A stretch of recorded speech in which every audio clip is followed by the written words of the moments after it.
ሰላም ውድ የዴቭ ቴክ ተከታዮቻችን እንዴት ናችሁ? ማና ሰላም ነው። ዛሬም አዲስ ነገር ይዤላችሁ መጥቻለሁ። አዲሱ ነገር ደግሞ ጂሜል አካውንት እንዴት ክሊክ ማድረግ እንችላለን፣ ጂሜል ወይ ደግሞ ኢሜል እንዴት መክፈት እንችላለን፣ ጥቅሞች ምን ናቸው የሚለውን ነገር እናያለን። ተከታተሉ። ስቴፕ 1 ጂሜል አፕሊኬሽን ስልካችሁ ውስጥ መኖር አለበት። እሱን ለመክፈት ወይ ደግሞ የትኛውም ብራውዘር ለምሳሌ ኦፔራ ሆነ ይሄ ኦፔራም ሆነ ጂሜልም ሆነ እና ጉግልም ሆነ የትኛውም ብራውዘር ላይ መክፈት ትችላላችሁ። እኔ ግን በጂሜል ላሳያችሁ። ጂሜል እንከፍተዋለን። ላይ ይሄ አይ ጎት ኢሜል አናዘር ኢሜል የሚለውን ከፍተዋለን እና ከዛ በኋላ ጉግል የሚለውን እንካለን ማለት ነው። እና ስቴፕ ይሄ ነው።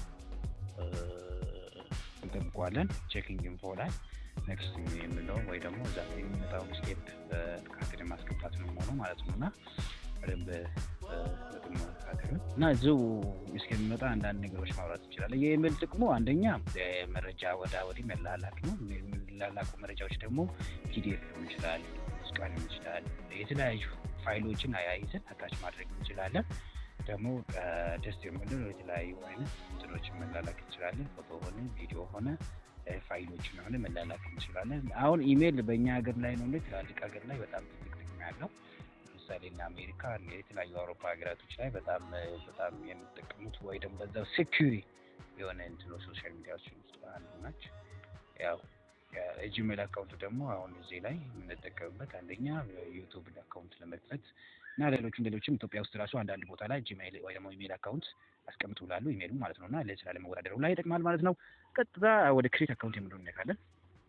ፎር ማይሰልፍ የራሴ ሌሎችም እናንተ የፈለጋችሁት መንካት ትችላላችሁ። ፈርስት ኔም ብለን አንድ ስም እንስጥና ለምሳሌ አንድ ዴቪድ ይያለው ደስ ያላችሁት እናንተ ማስገባት ትችላላችሁ። ዴቪድ እስራኤል ይያለው ዴቪድ እስራኤል ይያለው ኔክስት የሚለውን ትነካላችሁ ማለት ነው። ከጨረሳችሁ በኋላ ፈርስት ኔም እና ላስት ኔም ማስገባት ነው የራሴና የአባቴን ስም ከዛ ደስ ያላችሁት ስም ማስገባት ትችላላችሁ። እዚህ ጋር ኔቲቭ መርጫለሁ። ደግሞ ዝም ብዬ የተወለድኩት 20 ብዬዋለሁ። የተወለድኩበት ዓመተ ምህረት ነው ብዬዋለሁ። ጀነራል እዚህ ጋር ብላችሁ መምረጥ ትችላላችሁ እንደመጣችሁ ደስ እንዳላችሁ ነው ማለት ነው። ቀጥታ ዩዘር ኔም እዚህ ጋር ማስገባት አለባችሁ። የኔ ዩዘር ደግሞ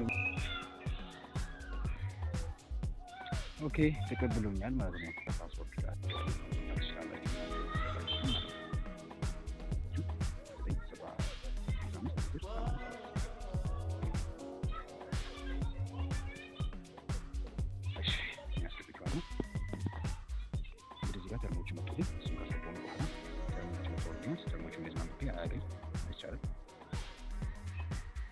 ይሄን ይመስላል እንግዲህ ጨርሻለሁ። ያው ጀርመን ምናምን አይታችሁታል።